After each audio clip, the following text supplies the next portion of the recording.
Eh bien, bonjour à toutes et à tous et bienvenue pour ce nouvel épisode de Small Talk. Bonjour Ève. Bonjour Sébastien. Et dans cet épisode, nous accueillons Christine Pedizzi. Alors, quand je parle de Christine Pedizzi, j'ai un nuage de mots qui vient autour de moi. Improvisation, audace, conférence, podcast, modèle. Waouh. Voilà, et encore, liste beaucoup, non hein. exhaustive. Ok, ouais. Et Christine, on est très très heureux de t'accueillir autour de ce micro.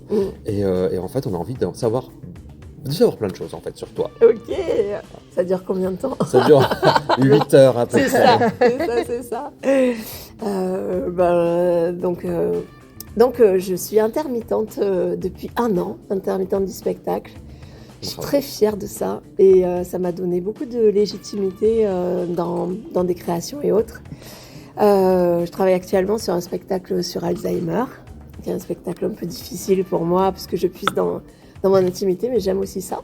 Et ça change de tout ce que j'ai fait auparavant, puisque tout ce que j'ai fait auparavant était de la joie, de l'audace, des choses très pétillantes, et du coup ça change et je suis contente aussi. Voilà, et là je sors aussi d'une conférence que je viens de terminer avec des super régisseurs et régisseuses. Oui, bon.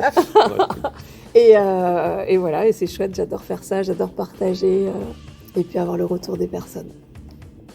C'est beau. C'est beau. Mais avant tout ça, si on rembobine un petit peu, Waouh. si on revient quelques années en arrière, on est... Attends. Oh, tu seras coupé au montage. Et si on rembobine quelques années en arrière, est-ce qu'on peut parler de l'impro-camp, de l'improvisation Alors, théâtrale? de l'improvisation et de d'abord. Ouais. tout ce que tu fais dans l'improvisation théâtrale. Alors en fait, souvent on me dit qu'est-ce que tu faisais avant l'impro, et je crois que je ne faisais rien. J'ai l'impression qu'avant l'impro il y avait un grand vide. Ouais, Et, je comprends tout à fait. Mais pourtant je faisais des choses. J'étais sur scène aussi déjà, je m'en suis aperçue il n'y a pas longtemps. Et un soir, je suis allée voir un spectacle de fin d'année d'une voisine en fait, d'impro. Et là j'ai fait waouh, mais pourquoi on fait pas ça tous les jours et etc. Et donc avec Christophe, mon mari, et on a commencé en septembre la rentrée suivante, et on a commencé de manière très active puisque dès le départ on était dans beaucoup de troupes, on a joué beaucoup, on a fait énormément de stages aussi. À l'époque, on habitait Marseille, on avait un petit loup qui devait avoir 2 ans quand on a commencé, et on est plongé dedans de tout corps. Et puis un jour, on s'est dit, il y a eu l'Improvidence de Lyon qui a ouvert, un lieu totalement consacré à l'impro, et on s'est dit, ah mais on peut faire des lieux consacrés à l'impro. Et comme on avait des projets aussi de partir en campagne, moi je voulais des animaux, je voulais que notre fils aussi soit pas forcément à la ville pour entrer en 6e et tout. On s'est dit, et si au lieu d'aller nous faire des stages, on faisait venir les coachs chez nous pour faire des stages, et c'est ainsi que l'Impro-Camp est né. Et ça fait maintenant, c'est notre 8e saison, donc c'est assez dingue comme projet, quoi. Et c'est un lieu magnifique. C'est un lieu juste génial. Enfin, moi, tous les jours, j'ai de la chance de vivre là. Et c'est un lieu génial où il se passe plein de choses. Il se passe des résidences, mais surtout des coachs qui viennent de toute la France. Maintenant, on a eu l'été dernier Team Or de San Francisco. On a Omar Galvan qui est argentin. On a des gens, on a ouvert nos horizons. On a une Slovène qui vient cet été. Et notre objectif, c'est vraiment d'apporter à l'impro des choses qui sont un peu différentes de ce qu'on peut trouver pour lever la vision, ouvrir le regard, rencontrer d'autres personnes et tout ça. Et toujours en fait, c'est des colos pour adultes. Voilà, si j'avais à le résumer. C'est l'UCPA de l'impro. C'est l'UCPA de l'impro, j'adore ce nom. On a une piscine en été, on a la rivière qui est pas loin. C'est chouette. On est heureux de ce qu'on a fait, et je crois que ça nous a dépassé ce qu'on a fait en fait. Ah bah, l'impro-camp, dans le milieu de l'impro en tout cas, c'est extrêmement connu. Oui, c'est ça quand j'ai dit que ça nous a dépassé, parce que nous, notre vision au départ, c'était de faire des stages pour les gens du Sud. On s'est dit 9 stages par an, c'est déjà pas mal. Je pense qu'on est entre les stages privés et les stages publics, entre 30 et 40 par an maintenant. Et les gens viennent de Berlin, de Strasbourg, de tous les côtés, et on se dit, ah ouais, quand même. Et donc, ça nous a vraiment dépassé. Et c'est trop bien. C'est trop bien. On est content. Et du coup, tout cette impro, ça t'a ouvert vers d'autres choses? Poésie, slam, clown? Ouais, T'es parti exactement. En fait, il faut savoir qu'avant, je faisais de la danse orientale. Donc, j'étais pas du tout, et je sortais tout le temps, j'étais pas du tout dans le domaine artistique ou culturel.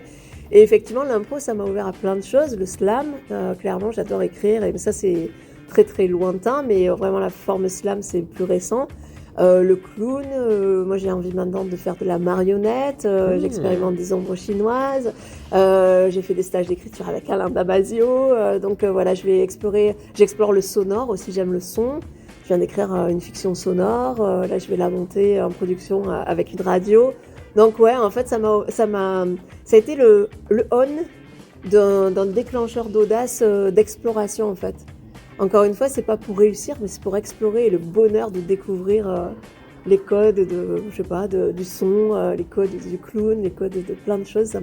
Multicarte. Ouais, c'est vraiment multicarte. Et encore une fois, c'est pas pour en faire à chaque fois quelque chose, c'est juste dès que je vois passer une formation, je dis mais ça, il faut trop que je la fasse quoi. Et du coup. Voilà, je passe ma vie en formation et en stage et j'adore ça, quoi.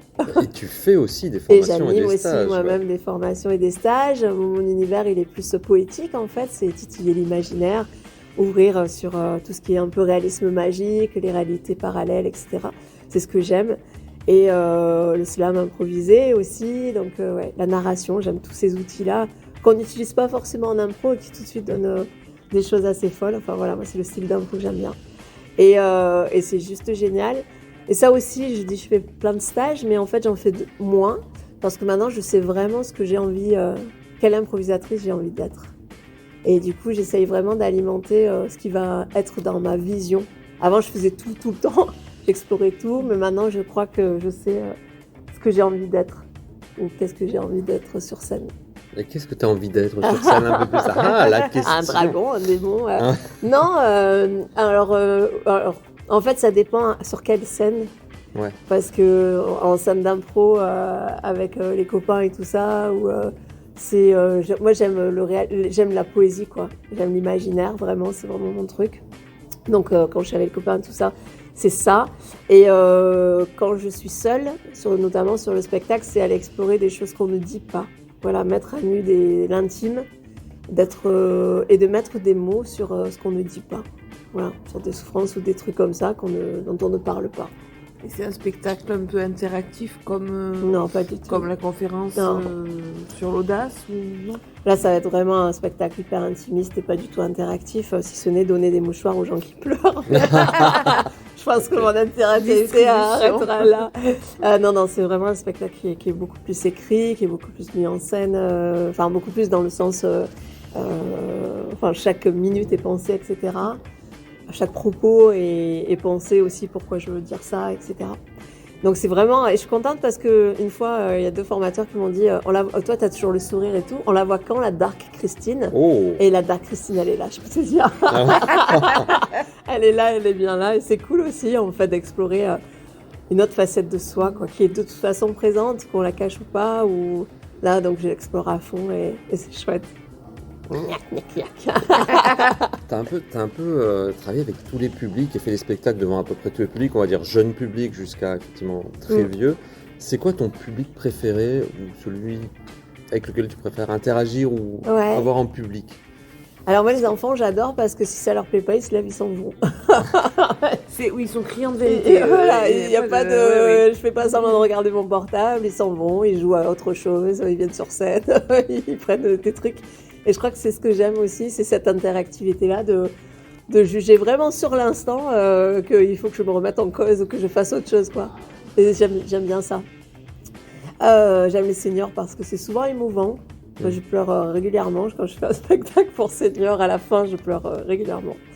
Et après, il y a tout le public adulte, donc soit dans des théâtres, soit dans des lieux comme aujourd'hui, plus professionnels. Et ce que j'aime, c'est après. Quand ils viennent me voir et qu'ils disent « Ah, ça m'a ouvert les yeux sur ça et tout. » Et ça me plaît. Ouais. Oui, ça veut dire que ça leur a un peu titillé l'esprit, ça a fait naître en eux des questionnements peut-être qu'ils n'osaient pas formuler. Ouais. Et un de mes plus beaux retours, là, c'est plus pour la compte spectacle, mais régulièrement, les gens m'envoient des messages après, 7 jours après, en me disant « j'ai fait ça grâce à toi ». C'est pas grâce à moi, c'est grâce à eux, mais j'ai juste mis, voilà, un truc. Et une fois, j'ai retrouvé, souvent je donne à la fin des petits mots, et il y a une personne qui m'a envoyé ce petit mot, mais vraiment tout écorné, tu sais, qui a été dans une trousse, tout taché et tout ça. Et elle a dit j'ai retrouvé ce mot aujourd'hui et je me suis aperçue que j'étais vraiment pas bien où j'étais, alors j'ai démissionné, merci. Ah bah J'ai voilà. fait waouh. Donc ça c'est, tu vois, ça me met des frissons parce que ouais, de savoir qu'il y a une suite, Qui a un impact. qu'il y a un impact et voilà. Et c'est ce que j'aime en fait, et même en impro, loufoque ou autre, j'aime vraiment à chaque fois mettre un peu des messages parce que je trouve qu'on n'est pas sur scène par hasard. Enfin, comment dire. Et de profiter de cet instant pour peut-être faire réfléchir, bouger, bousculer, ou en tout cas essayer de faire quelque chose. Et la semaine dernière, on a fait un truc en bibliothèque, c'était dingue parce que c'était un public pas du tout acquis à l'impro, c'était un public plutôt populaire et tout ça, et c'était trop bien. Ils n'avaient jamais vu d'impro, et on leur fait tirer, parce que c'était pendant la nuit de la lecture, on leur fait tirer des livres qu'ils ont envie de... Enfin voilà, qu'on joue en gros. Et il y a un livre qui sort qui s'appelle « Rumeur, tu meurs ». Et donc on avait pris plein de livres et voilà, ce livre est sorti là. Et donc la personne, lui, la 4e de couverture, c'était une ado et c'était sur le harcèlement. Et on s'est dit on ne peut pas faire comme si ça n'existait pas, quoi. Enfin tu vois, ou faire tout ça. Donc on a joué une vraie scène de harcèlement avec 2 de mes copines qui envoyaient pas mal de choses pas cool sur les réseaux. Et moi qui étais là, donc qui lisais tout ce qui se passait sur les réseaux sur mon compte. Et à un moment donné, donc vraiment le personnage dit je sais pas quoi répondre à ça. Et en fait, c'est l'ado qui m'a envoyé les réponses. Et là, tu fais, waouh, réponds-lui ça. Et 2 ou 3 fois, le groupe d'ados, on m'a dit, réponds-lui ça. En fait, ils ont pris ma défense et un jour, elles ont dit aux 2 comédiennes, c'est vraiment pas bien ce que vous faites. Mais t'es à la limite d'un théâtre forum un petit peu. Là, c'était mais parce que c'est tombé là, en fait. Et on ne pouvait pas faire comme, on ne pouvait pas traiter ce sujet-là. Enfin, c'est aussi notre responsabilité, voilà. Je trouve, en tant que comédien, quand on a des sujets comme ça, comme la violence conjugale et tout ça, on peut pas faire comme si c'était banal. Et du coup, voilà, c'est tombé comme ça. Et après, on a fait plein de choses. On était des animaux. J'ai fait l'éléphant, etc. Tu vois, mais il y a eu ce moment-là. Mais il y a eu ce moment-là. Et ce que j'ai trouvé génial, c'est que justement, c'est elle qui m'a envoyé les réponses, quoi. Et ça, c'est waouh. Ça m'a vraiment émue. Ouais, effectivement. On parlerait bien d'une autre facette, revenir sur la facette plutôt radio, parce que ça me parle aussi beaucoup. Tu dis que tu as fait une mini-série ? Une fiction Une sonore. fiction sonore. Ouais, j'ai fait une formation à écrire une fiction sonore. J'ai écrit ma première fiction, le scénario. Ouais. Donc comment on écrit pour le son, c'est trop bien parce que y a pas les yeux et du coup il faut réfléchir à tout. Qu'est-ce qui passe à l'oreille, qu'est-ce qui va justement faire que les personnes écoutent et que ça soit cohérent et tout ça. Et là, je vais l'enregistrer avec Radio Aioli sur Avignon, moi, j'ai pas forcément les compétences en mixage et tout ça, puis j'avais envie d'un truc un peu participatif. Donc, si tout va bien, j'ai les voix off, c'est les gens qu'on coach en impro. Et puis, la radio va s'occuper de tout ce qui est mixage et les techniques d'enregistrement et tout. Et l'idée, c'est de créer cette série qui sera, je crois, 7 épisodes de 5 minutes ou l'inverse, enfin un truc comme ça. C'est un peu comme pas comme un livre audio, mais comme une... Ouais, voilà, c'est un livre audio, sauf que en fait, c'est vrai, il y a plusieurs voix, on joue vraiment. Oui, c'est comme un film, mais sans l'image. D'accord. Oui, une sorte de feuilleton, alors du coup, c'était sur plusieurs épisodes. Oui, tout à fait, ouais, c'est un road trip de 2 mamies, dont une est atteinte d'Alzheimer.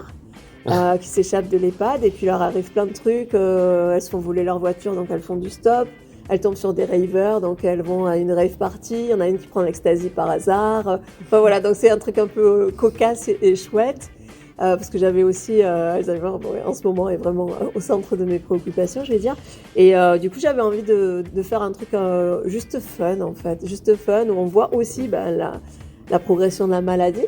Ouais. Mais ça, en quoi ça peut être positif? Voilà, c'est ça que j'avais besoin de répondre à cette question. Et en fait, grâce à ça, ça les a amenées dans des aventures chouettes. Elles ont vécu des moments qu'elles n'auraient jamais vécu, etc.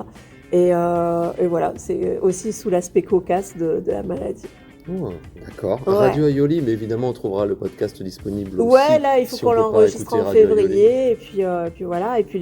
Et du coup, j'ai appris comment on séquence les scènes pour la radio et pour des fictions sonores, quoi. Wow, c'est un vrai langage, en fait. très intéressant. Et ouais, je te partagerai. Ouais, je ça m'intéresse partagerai. énormément ça. Parce qu'avec Sébastien, on fait des deals. Il m'apprend à écrire des murder parties. Et moi, j'apprends à faire d'autres choses. Chacun son truc. Ouais. Du win-win, on appelle Des ça. win-win, ouais, c'est trop bien. Et si on part sur 2025, c'est quoi tes projets? Donc, il y a la fiction sonore, effectivement, qui arrive La fiction très bientôt. sonore qui est C'est quoi tes déjà... projets, tes envies sur 2025, voire plus? On est fou, hein. Alors, On n'a pas de limite. Si tout va bien, je signe un théâtre pour le Festival d'Avignon. Ah Là. sur quoi alors? Sur le spectacle sur Alzheimer qui s'appelle Record d'arrêt, ouais. Et donc voilà. Donc j'ai reçu le contrat, il n'y a plus qu'à le signer et ok, donc je suis vraiment très fière, ce sera mon premier Avignon. Et... On ne dit pas quel théâtre, on ne sait pas pour l'instant. Pour l'instant, donc c'est pas signé, oui, je te dirai. Très bien. Je vous dirai. Et donc ça, c'est vraiment le gros projet. Je passe pas mal de temps en résidence de mise en scène et tout ça. Christophe Martin, donc mon chéri et aussi mon régisseur, à qui je demande vraiment beaucoup de choses et qui gère trop bien tout ce que je lui demande, enfin tout ce que j'aimerais. Il me propose aussi des choses. Et j'ai un metteur en scène qui est Laurent Franchi aussi.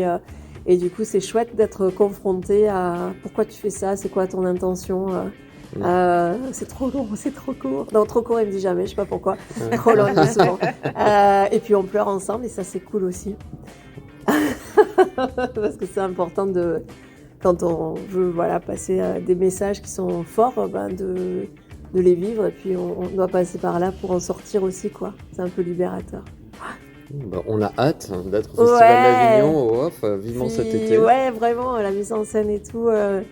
Je suis très fière et très heureuse de l'écriture. Enfin, c'est rare quand on se dit, on a toujours des choses à dire, ouais, mais il manque des trucs et tout. Là c'est pour moi parfait, pour moi, hein, encore une fois. Mon écriture est vraiment ce que je voulais dire. Et la mise en scène, elle va tellement sublimer le texte, donc je suis trop contente, quoi. C'est cool. Puis en le jouant aussi, tu auras peut-être des agents en disant tiens, mais là, ça serait intéressant. Bien sûr. Il vit, de toute façon, c'est le spectacle vivant. Le spectacle vivant, ouais. Donc voilà, Avignon, c'est vraiment là, tout le focus est sur ça. Après, écrire des scénarios, j'adore ça, écrire l'écriture. De toute façon, après, le spectacle, il y a un livre qui arrive, c'est sûr. Ouais. Parce que dans mon spectacle, je peux pas tout mettre, donc... Oui, donc sur le texte, en fait. Ouais, vraiment, l'écriture, c'est ce qui me botte. Je pourrais écrire des heures sans être fatiguée, quoi. Et c'est pour moi un indicateur de dire qu'est-ce que tu peux faire des heures durant sans jamais être fatigué, tu vois. Et c'est un indicateur que tu es au bon endroit. Moi, l'écriture... Il y en a pour qui c'est Netflix, il y en a pour qui c'est l'écriture. Mais chaque fois que je regarde du Netflix, je me dis, alors c'est intéressant ça de... Toi aussi tu fais, mais pourquoi il fait ça, c'est nul, là, vous aimez le truc. Ouais, carrément. Donc waouh, plein de bonnes choses alors. J'espère. En fait, j'ai 57 ans et j'ai vraiment la vision du temps qui passe, que ce soit avec la vie ou la mort, mais aussi avec la maladie d'Alzheimer ou autre, je sais pas. Et je me dis que tant que je peux, j'ai pas de questions à me poser et que j'y vais, quoi. Profiter à fond maintenant, tout de suite. Profiter, transmettre, faire. Et puis un jour je pourrai plus, ce sera ok, j'aurai fait. En tout cas, j'aurais essayé d'avoir accompli tout ce que j'ai envie de faire, quoi. Et on m'a dit il y a pas longtemps, tu es une des rares personnes qui a autant de projets en même temps et qui les fait, qui les met. J'ai dit j'ai pas de temps à perdre en fait. C'est juste, je peux pas trop me poser de questions parce que peut-être que en tout cas j'ai cette épée Damoclès, peut-être que je vais vivre jusqu'à 100 ans et c'est ok, tu vois, avec toute ma tête. C'est la magie du truc, on ne sait pas. On ne sait pas. Donc donc je préfère faire maintenant et puis on verra plus tard.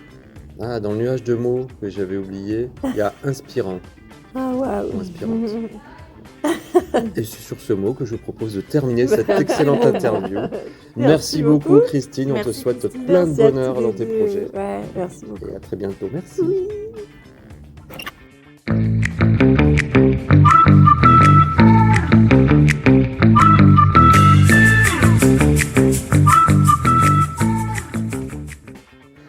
Bonjour à toutes et à tous et bienvenue pour ce nouvel épisode de Small Talk. Bonjour Ève. Bonjour Sébastien, comment vas-tu? Eh bien très bien, et toi-même? Mais je vais très bien, merci. Eh bien c'est formidable. C'est parfait. Alors, nous recevons aujourd'hui Zouzou Gillard. Alors Zouzou, bonjour. Bonjour à tous les Zouzou. Alors Zouzou, tu es partout, tu es dans le monde entier, tu es à la fois Réunion, Montpellier, Amérique, T'en vas Voilà. pas. toi. Ouais, je m'emballe un petit peu, ouais, mais on va garder cette info-là. Très bien, très bien. Vas-y, on a plein de questions à te poser et on a très envie un peu de savoir qui tu es, ce que tu fais, pourquoi tu es là. Waouh. Alors, je suis là pour les vacances à Montpellier et je revois du coup les amis, dont Sébastien, et avec qui j'ai fait de l'impro pendant longtemps sur Montpellier. Une troupe qui, je ne sais pas si elle existe encore ou pas, mais peu importe. En tout cas, on a passé des très bonnes années à faire de l'impro ensemble. Et voilà, et j'ai rencontré Eve il n'y a pas très longtemps. Et du coup, je suis parti vivre à La Réunion il y a quelques années déjà, parce que je ne sais pas trop, à peu près 8 ans, je pense, 7-8 ans. Et à Montpellier, je faisais de la cordonnerie. J'avais une cordonnerie rue Maguelone. Il y a toujours une cordonnerie d'ailleurs. J'aime bien y passer. C'était une des plus vieilles boutiques de Montpellier quand même. Et du coup, à La Réunion, j'habite à Sillaos, dans un des 3 cirques de La Réunion, donc en montagne, à 1200 mètres d'altitude, où on a un hiver. C'est pas partout sur l'île, mais nous on a un hiver. Et là, il y a un cyclone qui vient de passer, et nous on a été préservés. Donc, ça, c'est la bonne nouvelle. Et du coup, là-bas, je fabrique des savates. Ici, on dit des tongs, là-bas, on dit des savates 2 doigts aussi. 2 doigts. Des savates 2 doigts. Ouais, ça s'appelle. De chiffres ou 2 doigts? Deux doigts en fait. Ah, parce que tu mets ça 2 fait doigts, comme ça. Voilà. Ça fait comme ça. Extrêmement radiophonique. C'est tout à fait. Alors, D'accord. ça veut dire que tu as 2 doigts avec une tige au milieu. D'accord. Ah, Entre oui. doigts, quoi. Ah, d'accord. Une Savate 2 doigts. D'accord. Là-bas c'est institutionnel, on va dire. C'est les savates pigeons. Ça s'appelle comme ça. C'est des savates en plastique bleues, toutes bleues. C'est vraiment les savates traditionnelles qui coûtent 2 balles dans les petites boutiques de La Réunion. Et ils portent tous ça. Sauf maintenant, ils portent des Sillaos savates. Tu as révolutionné La savate. la savate. Ouais, le concept, on avait déjà à Montpellier, mais là, ça a vraiment évolué. Et donc, il y a des tongs classiques, et puis des sandales aussi. Et le principe, c'est que c'est personnalisable. On peut choisir toutes les couleurs, des lanières, les semelles, les fils de couture.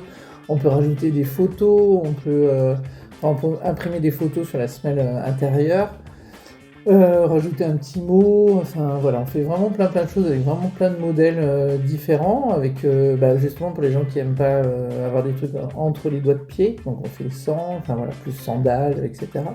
Et là, ma dernière création, on a mis une petite année pour mettre ça en place, c'est des savates trail minimalistes. Alors j'appelle ça savate trail parce que fallait donner un nom, mais on peut marcher avec, on n'est pas obligé de faire du trail avec. Mais elles ont été vraiment testées par contre pour tout terrain et pour les gens qui courent avec. De toute façon, il y a des très grandes courses à La Réunion, dont la Diagonale des Fous. Alors avec un peu de chance, en principe, pour la Diagonale de cette année, il y aura quelqu'un qui va courir avec mes savates trail sur les Sillaos savates. Et donc le concept des savates minimalistes, c'est d'avoir la sensation de marcher, courir pieds nus. Donc c'est des semelles qui sont très fines, très très souples. Et après, il a fallu tester les lassages pour que ça tienne bien, l'emplacement aussi des lassages, donc la souplesse de la semelle, et puis aussi l'adhérence, pour que ça puisse s'adapter autant au bitume qu'au sable, que des sentiers de terre avec un peu de cailloux, et puis surtout la roche volcanique. La roche volcanique, faut que ça adhère, mais il ne faut pas que ça adhère de trop, parce que sinon tu freines et puis tu peux tomber. Bon, c'est un petit peu dangereux, ça fait mal la roche volcanique. Et puis ça bouffe aussi les caoutchoucs qui sont trop tendres. Donc là, voilà, c'est bien, ça. On a trouvé ce qu'il fallait. Dans le juste milieu de la semelle. Parfait. Alors là, vraiment, savates minimalistes, et c'est les premières savates minimalistes de La Réunion. Classe. Voilà, donc je suis très contente. Alors pourquoi minimaliste? Parce que les savates, c'est déjà... C'est vraiment le concept des minimalistes, c'est ceux qui veulent avoir vraiment la sensation d'avoir rien sur les pieds. Oui, Ouais. oui, ok. C'est ça. ils peuvent pas courir au marché pieds nus forcément. D'ailleurs, de toute façon, je crois que sur certaines courses, c'est même interdit. Donc voilà, c'est pour vraiment avoir la sensation. C'est minimaliste par rapport à des baskets, des chaussures de running ou de trail habituelles. T'es sur ça. une semelle fine et des attaches très pour fine avec zéro drop. Ça veut dire qu'il y a vraiment il n'y a pas de voûte plantaire, c'est vraiment du plat. Et en fait, donc moi j'ai découvert tout ça avec une cliente qui, c'est en parlant en fait, qui me disait est-ce que tu connais? Donc j'ai cherché, j'ai dit ah bah oui, ça peut être pas mal. Et puis eux ils étaient ok pour les tester, parce qu'après moi j'ai marché avec, mais j'ai pas couru. Non, on n'a pas fait le Python des neiges avec, on a fait ça. Eux ils ont fait tout ça. Et en fait c'est intéressant parce que alors, il y a toujours deux écoles, c'est comme marcher à plat, non c'est pas bien, et en même temps tu as d'autres kinés, podologues, etc. qui disent t'es né pieds nus à plat en fait, t'avais pas de talons et tout. Ouais. Donc t'as toujours deux écoles, donc t'en as qui vont te dire non, pour courir, il faut des chaussures fermées pour tenir la cheville, avec des amortis de ceci, de cela.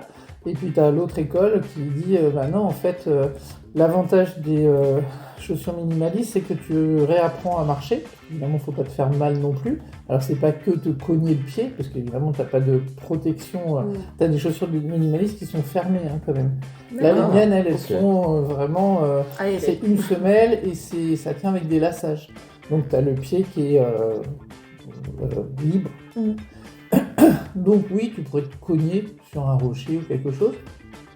Et en fait, ce qui est bien aussi, c'est ce qu'ils expliquent, c'est que tu retravailles, tu remuscles ta cheville, tu remuscles ton pied entièrement. Enfin, tu as plein de parties de ta jambe qui travaillent pas, vu que tu as tout plein d'amortis et tout ça. D'accord. Et là, en fait, tu apprends à reposer le pied d'abord devant et après et voilà, ça rééduque la marche et donc alors faut pas se lancer comme ça et prendre une paire et partir.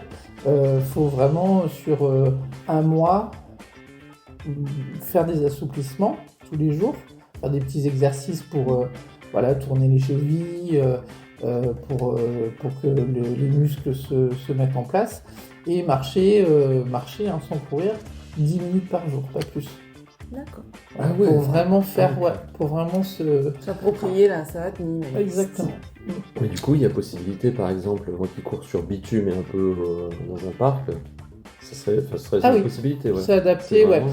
Alors j'ai quand même envoyé à des podologues, à 2 personnes que j'ai trouvées via les réseaux en métropole. Donc ça va être aussi testé quand même ici.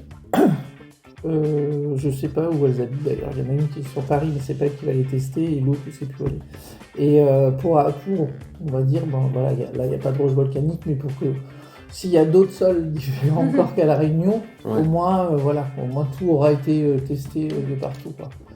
Donc non franchement là ça s'adapte à tout. Moi j'ai marché à Montpellier avec, j'ai marché en Normandie aussi, à Valence. Donc pour l'instant, ça passe bien. Ouais, pour l'instant, t'es bien, quoi. Ouais. C'est pas... je me suis fait mal en arrivant parce que je suis allé marcher avec mes super baskets Oka, qui est une marque qui est connue, avec des super amortis et tout ça. Mais comme moi, je marche quasiment plus, je mets jamais pas de chaussettes et pas de chaussures fermées. Ah oui. Je me suis arraché la peau. Là, je me suis fait très mal. Donc voilà, je boitine un petit peu. Ça m'a un peu gâché mes vacances. Et à Sillaos, on en parle semaine. Comment t'es arrivé quand t'es arrivé à Sillaos, comment t'as relancé ça en fait? Parce qu'il y avait rien du coup. Il y avait rien du tout. Là, c'était une création d'activité. Donc alors je dis mon mari, mais on n'est pas marié, avec mon amoureux d'amour. Mon mari Samuel. Doudou, on est arrivé, on a fait notre projet commun, c'était de faire des chambres d'hôtes, table d'hôtes, donc on fait plus table d'hôtes maintenant, on fait encore des chambres d'hôtes. Et en fait, j'avais fait un petit atelier dans ma maison, pas au sous-sol, là où on habite, c'est une maison à 2 étages, mais on habite au rez-de-chaussée et les chambres sont à l'étage. Et en fait, je fabriquais du coup pour les gens qui dormaient à la maison, parce que c'est pas une rue passante, donc il n'y avait pas de demande, je pouvais pas faire de gros panneaux, voilà. Venez.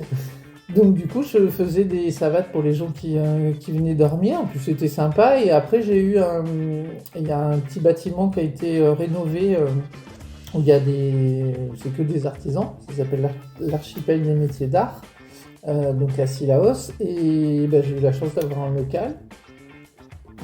On a dit allez, voilà, j'ai ouvert et puis je me rappelle encore de ma première paire que j'ai vendue, que j'ai faite dans mon atelier et tout, et puis l'aventure, on dit une super. Alors je dis on parce que avec Samuel on fait tout à quatre mains, quoi, autant les chambres que du coup maintenant mes savates aussi. Voilà, quand j'ai besoin d'un coup de main, il est là, et puis c'est cool, quoi. Du coup, vous avez inondé la Réunion. Ouais, on commence. Enfin, ouais, je pense que Sillaos Savate, ça commence à être connu quand même. Enfin, moi, on m'en parle beaucoup des endroits où je vais, où je penserais pas que. Ah, mais si, je vous connais. Il y a des gens aussi qui viennent de métropole. Alors, ça fait super plaisir. C'est dans leur liste de choses à faire. T'es passer devenu... voir Ouais, Ah là là, ça y est, c'est devenu je une trouve ça. attraction Alors, c'est touristique. soit par le bouche à oreille. Il y a eu des petites émissions. Alors, je sais pas du tout de quoi ils me parlent, mais ils m'ont vu à la télé Mais quelque part. t'es pas passé sur des chaînes Mais- locales? Si, mais en métropole, les gens ont vu en métropole, mais Ouais. je sais pas du coup ce que c'était. Je vois pas. Voilà, je sais toujours pas de quoi ils parlent, mais en tout cas, ils arrivent jusqu'à moi et c'est super, quoi. Et Ah ils bah me ouais. montrent, on avait fait une croix et puis il y avait marqué faire savate, faire sandales ou tongs, voilà, quoi. Donc c'est bien, sympa. Ouais, sympa. vraiment, c'est une jolie aventure. Et puis l'artisanat à La Réunion, il est mis en avant quand même. Je Ouais. trouve par rapport à ici. Et même la chambre des métiers, on se sent quand même assez entouré, valorisé. Voilà. Là, on est tous les ans, ils sélectionnent 5 artisans pour partir au Salon Made in France à Paris. Donc moi, j'avais été sélectionnée l'année dernière, là, au mois de novembre. C'est ce que j'ai fait quand je suis venue. On est invité quand même, hein. Donc on a les billets d'avion qui sont payés, après le logement et la nourriture c'est pour nous, mais enfin on a les stands qui sont en charge. ah ouais, c'était une belle aventure, c'était très chouette. Ça, c'est vrai que la valorisation de l'artisanat à La Réunion, c'est vraiment quelque chose de chouette. Parce que c'est pas toujours évident de le dire, on se met à son compte. Moi, j'étais déjà à mon compte quand j'étais à Montpellier, mais voilà, mettre quelque chose en place et tout, c'est pas toujours évident. Et ça permet d'être plus serein, en tout cas. Et du coup, double activité avec aussi les chambres d'hôtes. Alors. Avec les chambres d'hôtes, ça s'appelle Au Point de Vue, ça se trouve à Sillaos aussi. Bon, comme le nom l'indique, on a une très belle vue. Et je parle pas de moi. Non, on a 5 chambres. Là, moi, je suis en vacances, mais Samuel est en train de refaire toutes les salles de bain. Chacun sa façon de faire ses vacances, quoi. Et de toute façon, j'aurais pas aidé. Je sais pas faire le carrelage, je sais pas. Puis moi, ça me. Voilà, je sais bien, j'arrive pour faire le ménage. Moi, j'arrive quand je vais rentrer, ça va être. Il y a droit des trucs finis. Je pourrais aider à faire quelques petites choses. Et voilà, c'est sympa. On a des chambres qui sont sympas avec douche et toilette dans chaque chambre. Comme ça, les gens ils aiment bien. Et en plus, elles sont encore plus jolies maintenant. Et voilà. Je pense que le plus bel endroit pour prendre son petit déjeuner, c'est sur notre terrasse. À Sillaos. C'est magnifique. Un rendez-vous est pris. On a une vue 360 degrés. Non, vraiment, c'est bien. Ouais. Voilà, mais faut pas venir un jour où il y a du brouillard. Sinon, Ça faut casse un peu le beaucoup mythe. imaginer. Tu montres les photos. Alors derrière le beau. brouillard, c'est magnifique. C'est ça. Peut-être tu devrais appeler le chambre d'hôtes derrière le brouillard.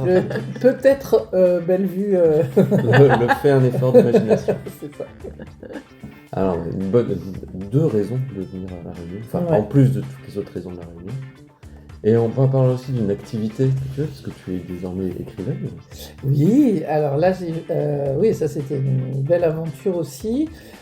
Donc c'est sorti en septembre septembre, si je me trompe pas, ou octobre, je sais plus trop. C'est un livre que j'avais écrit déjà il y a 3 ans, et c'est une aventure que j'ai vécue il y a très longtemps, et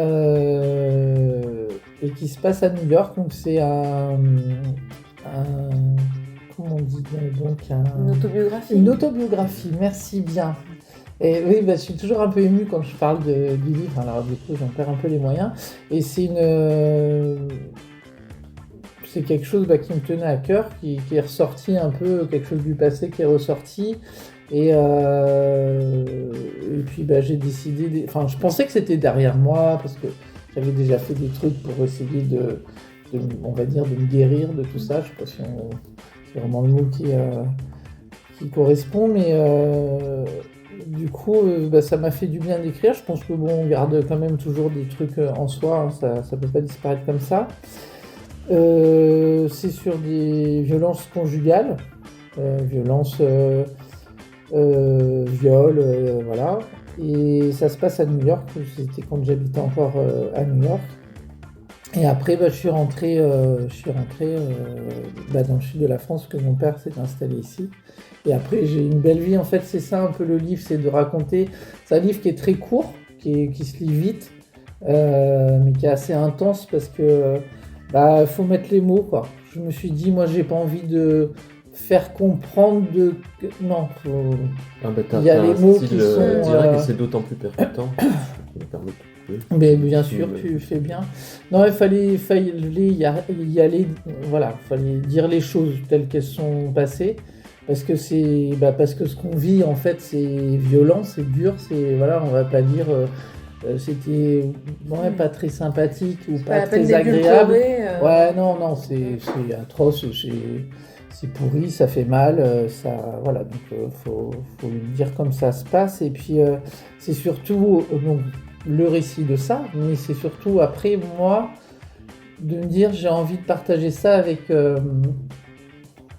un message qui dit mais la vie elle peut être belle, parce que après j'ai vécu plein d'autres choses, j'ai eu des histoires d'amour foireuses mais gentilles, hein, mais en plus avec des gens que je vois toujours, mais j'ai eu le bonheur de rencontrer l'amour de ma vie, avec qui je vis maintenant à La Réunion. Et voilà, donc comme quoi on peut être après. Ouais, voilà, on peut être détruit, on peut vivre des choses tellement dures dans la vie, et puis après il y a aussi des belles choses qui peuvent arriver, quoi, qu'il faut pas se laisser. Alors même dans le livre, hein, je dis, c'est toujours facile à dire, faut partir, faut pas attendre. C'est les premiers signes, c'est même pas forcément de la violence physique, ça peut être que des mots. Faut être hyper vigilant à tout ça. Bon, après, on a tous dit à quelqu'un, t'es con et ta gueule, ou des trucs comme ça. En couple, ça peut arriver, mais bon, faut rester vigilant, quoi. C'est dire ça. Puis une belle histoire après qui fait que la vie aujourd'hui, voilà, j'ai eu plein de belles aventures, j'ai rencontré plein de gens dans ma vie qui sont super, des amis, n'en parlons pas, enfin j'ai vraiment de la chance d'être bien entouré. Et voilà, donner de l'espoir. Et ce livre, alors je l'ai auto-édité, donc j'aimerais bien en vendre plein. Alors c'est pas du tout pour devenir célèbre, c'est surtout que pour me rembourser une partie de mon auto-édition. Ça n'a pas coûté des milliers et des cents, mais voilà, moi je voudrais me rembourser un petit peu, et après pouvoir faire un don à une association que j'ai rencontrée plusieurs fois à La Réunion, qui s'appelle Femmes Solidaires. Et ouais, moi ces femmes, alors c'est déjà les femmes qui ont vécu des choses difficiles, je leur dis bravo, et c'est courageux de pouvoir partir, passer le cap, c'est tellement difficile, quoi. Mais aussi toutes ces femmes qui les accompagnent, quoi. Alors il y a quelques hommes, et je crois que dans cette asso ça n'a pas énormément, donc il y en a quelques-uns, mais ces femmes, elles sont c'est un soutien fabuleuses. Incroyable. Ben ouais. Elles y vont petit à petit, elles savent des fois qu'une dame va venir, et puis elle va repartir, et puis elle va pas revenir tout de suite, mais elles gardent un œil, elles sont bienveillantes. Enfin, moi, à chaque fois que je les rencontre, je suis admiratif, quoi. c'est beau.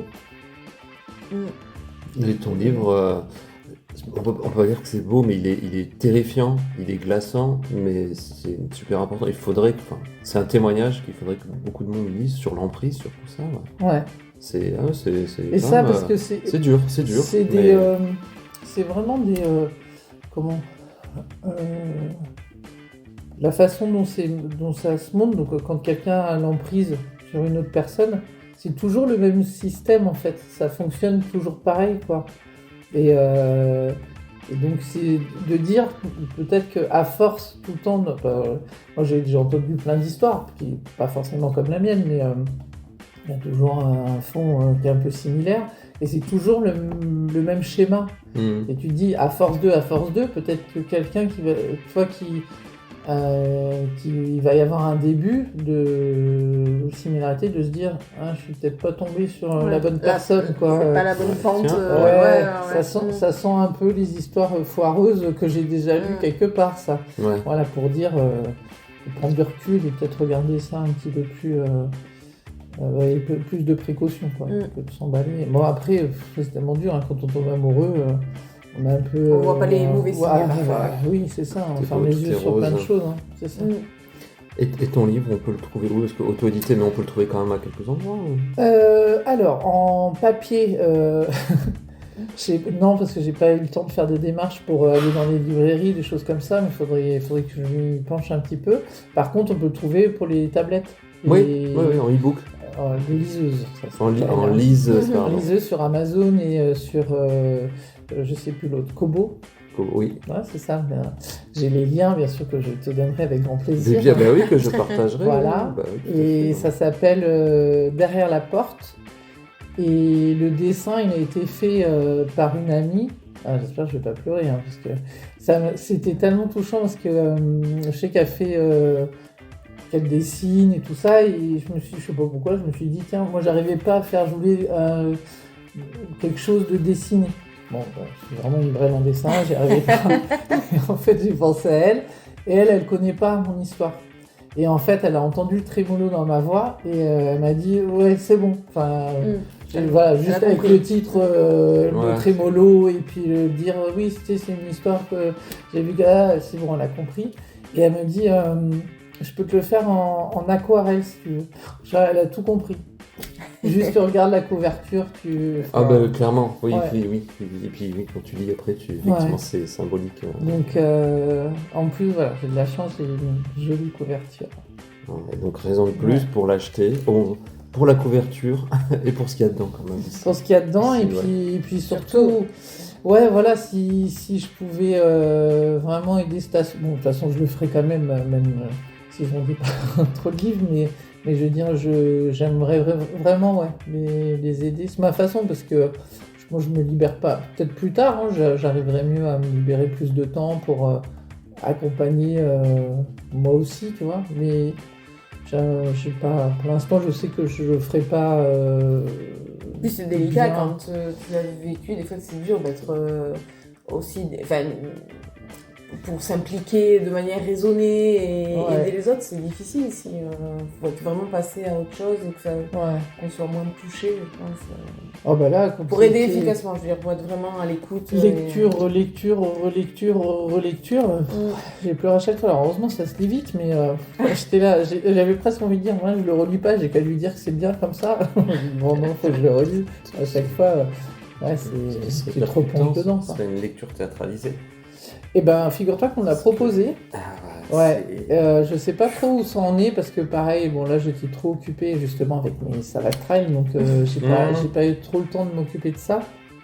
Mais faut que je la revoie, parce que c'est une fille, une jeune femme qui est à Sillaos et qui donne des cours de théâtre dans les bars, et elle voulait voir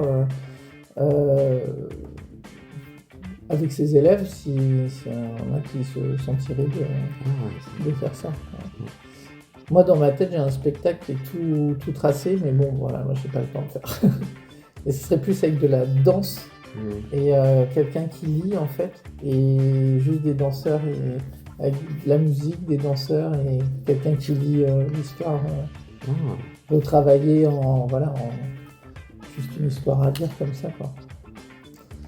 Waouh. Donc, voilà. Ouais, Ouais. plein d'idées et du coup, plein de belles choses. Oui. Voilà, un présent radieux, un avenir qui l'est tout autant. Mhm. On veut dire, voilà, c'est pour finir sur une note positive. Ah oui, bah, super positif, ouais, bien sûr. Ah bah oui, et Le- puis t'es en vacances à Montpellier. le livre, l'histoire est pas très drôle, mais après le tout est positif. C'est de l'avoir sorti déjà, c'est super Ah bah, positif. quoi. complètement, ouais. Ouais. Donc non, et puis effectivement, je suis en vacances à Montpellier, ça c'est hyper positif. On est quoi. pas bien là, on va se On est manger un petit plutôt- flan, on est content. Ouais, parce que j'aime pas les écarts au Au café, ouais, voilà, sachez-le, chers auditeurs. Bon, en tout cas, on peut retrouver, on note bien à Sillaos, on retrouve au point de vue. Là, on Là, est c'est sur pour faire le champ. gros dodo bien et le petit café, du coup. Et le réveil. Voilà, sur la terrasse. Coucher de soleil. Voilà, les deux, on peut Les faire. deux. On a un ciel étoilé aussi, un ciel magnifique sur Sillaos. Ouais, Et pour marcher autour de Sillaos, eh ben, il faut de Sillaos Savat. voilà, Sillaos Savat. Donc Cilaosavate. Waouh. Tout bravo. attaché. On dirait dans le motus, ça Sillaos- fait tout, tout, tout, tout, tout. Ouais. Tout, tout, tout, tout, tout. Et oui, et donc derrière la porte, ben voilà, pour apprendre à pas se faire avoir. C'est ça. Ou en tout cas avoir un témoignage sur les violences conjugales et l'emprise. Ouais. Et ben, on te remercie en tout cas. Ben, Merci merci à pour vous tout deux. ça. Un grand merci à tous les deux. Merci, et puis ben voilà, et un bisou à tous les éclairs au café qu'on connaît. Merci. Thank you.